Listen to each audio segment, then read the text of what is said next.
have a mountain of laundry to do. This is my only free time today. I was gonna pick up some work hours, but there aren't any available currently.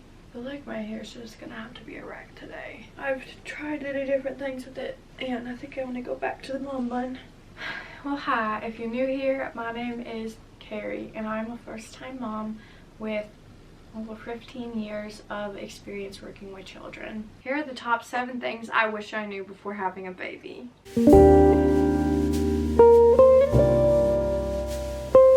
Now, having worked with children as long as I did, you know, I thought I kind of knew it all. And I really have a lot of experience. So despite the fact that I'm quite the researcher, I felt super prepared and informed when it came to motherhood. I felt like I had a lot of experience under my belt with kids that I've watched over the years. You know, I really wasn't too intimidated by the idea of motherhood. But there were definitely some things that once I got into it, I realized that you can be too prepared for and ends up wasting your time and money and energy, precious energy.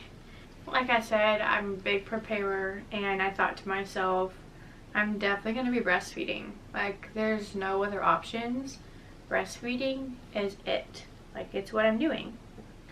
I did not foresee that 3 days into my breastfeeding journey, I was going to have to stop because of the pain being so horrific. And I did not foresee the tongue tie procedure being so traumatic on my daughter that she no longer breastfed after that. So I bought, you know, all the things for breastfeeding. I bought a haka, and I bought milky trays, and I bought reusable breast milk storage bags. And I thought that I wasn't even going to need more than a manual pump. Wait on buying those things. I know that you want to be prepared, but I think you would do well to save your time, save your money, and just wait to get those items until you actually need them.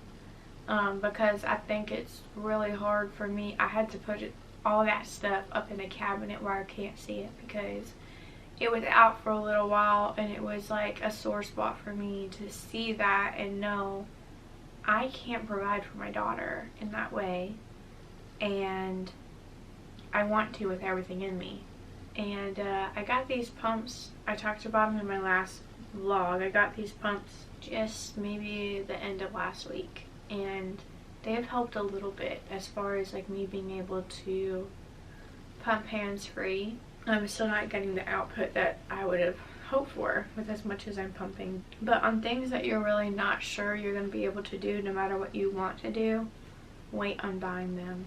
And I have to say the same thing kind of goes for like birth prep, because I did buy a whole bunch of stuff for a vaginal birth. Now, I know that sometimes you don't know that until pretty much right up until you go to have the baby, whether you're going to end up having a C-section or not. I would say either prepare for both or don't prepare for either of them, because unless you have a C-section scheduled, then you don't really know what's going to happen and what's going to go down. So I had wasted a lot of money and time and energy on getting things like that I didn't even end up needing. That's my tip number 1. Wait on buying the things that can wait. Hack number 2. Spend the money on getting a hands-free pump. I just now got one, and I really wish I would have had one long before now. I feel like maybe my output would be more if I had hands-free pumping before now. It's extremely convenient. I can be sitting with family and friends and be pumping, and the only thing is an awkward sound, but it's honestly fairly quiet. You can't hear it unless everyone is quiet. But I highly recommend it, because even if you're going to be breastfeeding, you're still probably going to need a pump at some point if you're wanting to like go out on a date night or something like that. So, you know, I heard some of them say just get the haka and then put it on the side that you're not breastfeeding on, but some people don't have that much milk output even then. Or get a manual pump, but then, you know, like if you're a mama, especially a first time mama, the manual pump may not be the easiest thing for you to do. Maybe just easier to stick the Willow or the LV, or I'll put a link down below of the one I've got. It's a lot cheaper and it works just the same. I'm trying to actually see if I can get a brand deal with them so that I can get you guys a discount code, but more on that later. That's number 2. And with the wearable pumps, you don't have to buy 2 of them. They sell them as like just one, and honestly, so what happened is I only ordered 1 set of inserts on accident, and I'm a 21, so I need to have like that size, and the pump only comes like as a 24. So I'm currently waiting for my second set of inserts to come in, and just doing one at a time honestly makes me wonder if I should have just bought one, because of how like it is a little bulky. So like when I'm holding Charlotte, it can be kind of tough if I try to hold her on the side with the pump. Then I'm worried about it like moving and shifting and coming undone and spilling milk everywhere. And so we'll see. I'm kind of thinking what I'll do is whenever she's asleep like this, I could put in 2 pumps, and then when she's awake just have the one going. So up to you, but you could totally just get by using the 1 pump. Don't label where you're going to put the baby things before baby comes. I thought I was doing so well in preparing and labeling our drawers, our dresser drawers, so that we knew, okay, the diapers and cloth wipes are going to be in this drawer. This drawer is going to be 0 to 3, and this drawer is going to be 6 to 9. Well, it ended up being that now we kind of have a different system where we have diapers in a bin by the diaper changing table, and even before then we were kind of just pulling diapers out of the wash. We hardly ever like put them in the drawer to begin with. And also, like, yes, we do need to separate out by size, but I think what's better is keeping the other sizes put away and only having out like the size that you're in, but using the drawers to organize the type of clothes. So sleepers in one drawer, long sleeve, short sleeve, pants, you know, that kind of thing. Because when you're really tired and your husband is helping you get clothes for the baby, they know what everything is. And poor Tyler, I had to keep switching it up because I had to figure out, okay, what works best for us as far as where we're putting this stuff. So now he knows, but the labels would confuse him before because I still had the old labels on but new system. So I would say have an idea of what you want, but don't put it into practice until baby's actually here and you're finding, oh, you know what, I grabbed for a lot of burp rags and I need those right on top. Just as far as practicality goes, I would say wait on that. Tip number 4. So no matter what you decide to do as far as diapering, always have a backup plan. This kind of goes along with the first tip because we plan to do cloth diapering only, cloth wipes only from day 1. And it turns out that most cloth diapers do not fit newborns, despite the fact that my newborn was 9 pounds 4 ounces. It was a big newborn, and still she didn't fit into the cloth diapers until she was about 2 months old. And then for a little while we actually used disposables for nighttime as well, which we've kind of overcome that by putting the insert on top of the diaper instead of inside the pocket. We don't really have any leaks anymore, so that's great. But, you know, I was one of those people that was adamant, so adamant about not buying any diapers that we didn't have any. And my mother-in-law gave us some, thank goodness, because the store I think was closed at the point we realized we needed them. But we didn't have any diapers because I wanted to be so careful. I don't want to put anything in the landfill that we can't get rid of. You can't burn diapers.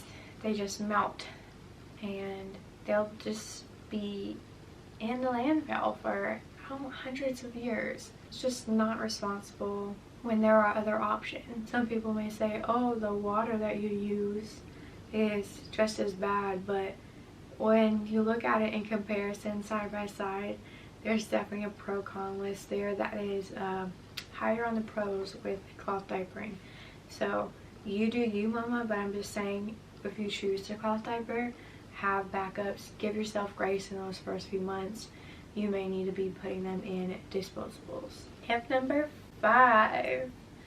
You and your husband need to sit down while you're still pregnant and come up with a plan for what you are going to do about chores around the house. And then begin executing that plan even before the baby is here. When you're super pregnant at the end, you need the help anyways, maybe almost as much as you would with a newborn. So put it into practice and just say, hey, you know what, I am actually going to need you to take over doing the dishes, because it's really going to bother my mental state to see the dishes.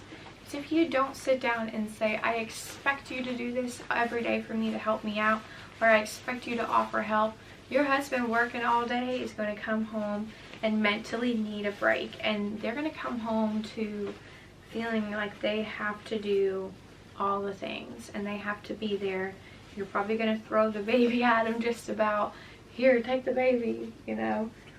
And they've had quite the day too. So for them to know ahead of time, okay, what would really help my wife out is if I did this job, then it's less stressful than them trying to think, oh, I need to remember to ask what to do to help, because they already feel like they're helping as much as they can. So communication is really important in that area. I really suggest having a plan. That was it. Our shirt says, my first Valentine's Day. What are you looking at? Okay, let's change your diaper.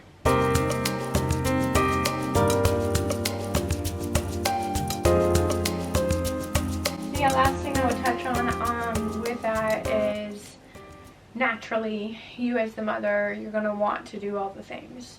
And be okay with asking for help. So if there's one thing you take away from this video, it's that I want you to ask for help.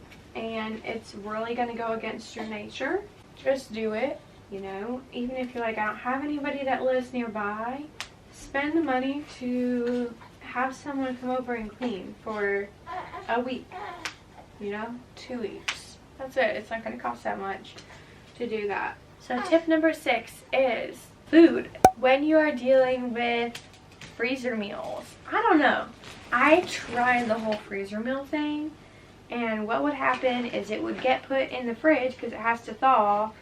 You can't really put it in the oven straight from the freezer, and then we'd end up forgetting about it or it not being appetizing and just not eating it. I'm going to tell you what absolutely was the best thing I remember somebody gifting us in that first week or so after coming home from the hospital.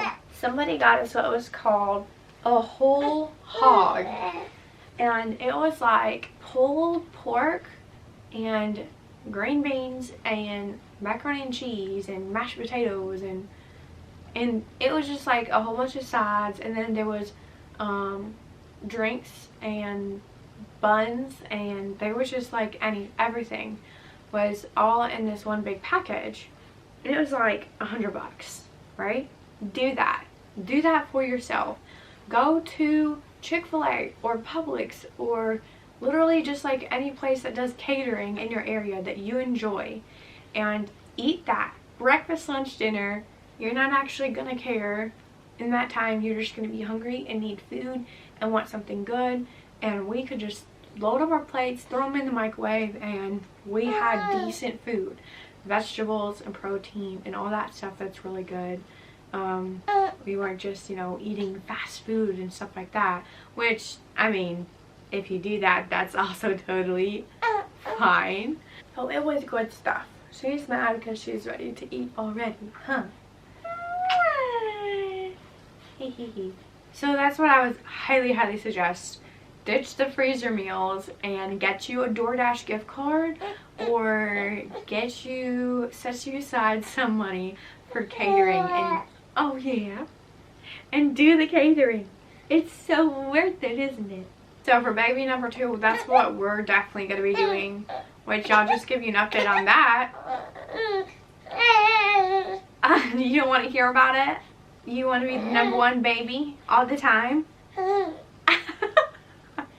I believe it. I believe it. We were going to wait. You don't want me to do this right now, do you? It's coming. Mama is heating it up right now. Okay? I know. Yes. Would you like your toy? Let's go get your toy. We were told that if we got pregnant within a year of having her, there was no chance of us having a VBAC. I really want that for myself, but God's way is always greater than ours. And it's very possible that even if we were to try to time it where we waited, that I would end up with gestational diabetes again, which is a very high possibility, and end up having a baby that even if I were to try to go into natural labor with, it's very possible that we run into the same situation where baby ends up getting stuck or too big and having to have a C-section anyways. So what we're doing is, until we hit that year mark, we're not trying, but we're not going to not try either. And if it happens, it happens. It'll be God's will. Either way, because he's the one who opens and closes the womb. I've been reading actually a lot of different parts in the Bible where it talks about how God opened and closed the womb of different women. So I know that it is his will alone that allows children to be born. Buy the 2-way zip-up sleepers. Just do it. I thought with doing EC that I would need a lot of separates, you know, like tops and bottoms. But that's easier said than done because there's not really a whole lot of options for newborns and itty bitties. Yeah, there we go. For separates. And then like you're constantly trying to pull down the shirt over their little belly because you're worried about them being cold. So just buy the sleepers. I believe Kite Baby and possibly Caden Lane, they both have amazing 2-way sleepers that are solids and not prints or graphics, anything like that. So they're really beautiful and the material is amazing. She is in pretty much 3 to 6 clothes exclusively now, but still fits in a Kite Baby newborn onesie because it's just so stretchy and soft and just beautiful material. So yes, we love Kite Baby. And I'm actually trying to get on with them too, as far as getting you guys discount codes, so keep an eye out for that. But I thought to myself, okay, like I'll get a couple of sleepers just for, you know, nighttime, but I really was thinking to myself, gowns and tops and bottoms, that's all that I will need. So that's pretty much what I stuck to before having her. And then after having her, I realized just how valuable 2-way zip sleepers are, and now we have a bunch of them. The unfortunate thing about that is because I did not prepare or plan, I didn't, you know, save up the money to get the nice ones, and we have ones that are like exclusively girly, you know, which will be okay when if we have another girl, but if we have a boy, then I'm having to buy new ones anyway. So you know me, I was trying to be practical with all the clothes I bought for her and getting things that were going to go either way, boy or girl, to stay neutral. But that didn't happen. And that's another thing I would say is, as a bonus tip here, just lower your expectations. You're going to plan to be a certain kind of way with your baby, and then life just kind of smacks you in the face and says, yeah, that's great in a perfect world, but it's not always going to happen that way. You know, like, people are going to buy you clothes that you would not buy because they're not fitting in your aesthetic, and you're going to have to be okay with them wearing it because you care about that person who bought said clothes, and you want them to know that it's appreciated. So you put the child in said clothes, take some pictures. When they grow out of it, donate it, okay? But don't be so snotty that you're just like, I'm not. Nope, she's not gonna wear those clothes. She's not gonna play with those toys. Be consistent with the toy thing if that's what you want. You know, if toys are brought over, if clothes are brought over that you don't really want, and they're family members, have them or close friends say, hey, I want to keep a stash at your house of these clothes, of these toys, and you can manage it that way. But really, I think the biggest thing that being a mom has taught me, after dreaming about it for half my life, is that I have to find a balance or a meeting place in between what I really and truly want and what reality is. Because reality is, I never thought I'd be feeding my daughter from a plastic bottle right now, but it's the only clean one I have, and I didn't have time to wash a bottle. And this one I actually already had prepped because we went for a walk in the wagon, and I thought, okay, if she wakes up, then I'll have this ready to go. You know, then I have to have grace with myself and say, it makes practical sense for me to use this bottle here in this moment. What I want to do is not use any plastic bottles. Is it happening? Yes. Am I aware of the risks? Yes, absolutely. I am. And sometimes you have to know that the risks may not outweigh the benefits in that moment. And just have grace. There are always going to be people at every corner, no matter what you choose to do with your child. There will always be somebody who is there to say a comment that's inappropriate, or judge you, or tell you what you should or shouldn't do with your baby. No matter what you choose, you're not going to please everybody. So at the end of the day, you do what's right for yourself. And if you're trying to align with somebody's views because you think that they're good ideas, like if you think it's a good idea to use cloth diapers and glass bottles and things that are going to be more environmentally friendly, you do that. And don't let anybody try to tell you, really, you're going to be extra, you're going to be like that, it's not that big of a deal. And they'll try to talk you down. You be you. And as long as you're doing that, and as long as you are loving your little, you're doing a great job, mama. And I hope that these tips helped you a little bit to at least know, okay, well, I gotta lower my expectations for the betterment of me and my baby. It's going to be okay if I can't breastfeed. It's going to be okay if I can't cloth diaper right away.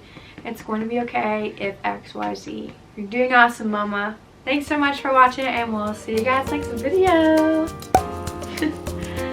Buy the two-way zip up sleeper. Ti amo, pretty cutie. I'm so